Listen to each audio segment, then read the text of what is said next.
এটা ছিল কার্তিক পুজোর দিন। আমি, মা, মাসি, ভাই, বোন সবাই মিলে চলে গেছিলাম দিদির বাড়িতে। আর আজকে তোমাদেরকে বলবো আমার ভিডিওতে এই যে ভাই, দিদি, বোন এদেরকে দেখো, এরা হলো আমার মাসির মেয়ে, মামার ছেলে। তো আমরা এই ভাই বোন মিলে সবসময় একসাথেই থাকি, সব জায়গাতে খুব মিশে থাকি আর কি।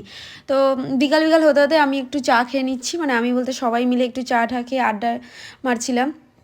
তারপর দেখো এই যে আমার এই ভাই পুচকে, এ তো শুধু ফোন ছাড়া আর কিছুই করবে না। ওকে ফোন দিলে ও পুরো শান্ত, কিন্তু ফোনটা আমরা চেষ্টা করি যতই একটু কম দেওয়া যায়, তারপরেও ওকে না দিলে হয় না।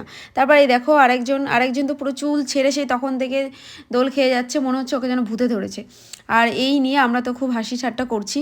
তারপর দেখো আমার এই জায়গাটা খুব ভাল লাগে, মানে দিদি বাড়িতে গেলে আমি এখানে মানে বেশিটা সময় আর কিছুটা সময় এখানেই কাটাই, মানে দিনের বেলাতে, বিকালে হোক সকালের দিকে হোক, আমার খুব ভাল লাগে। এই ভিউটা আমার প্রচণ্ড ভাল লাগে।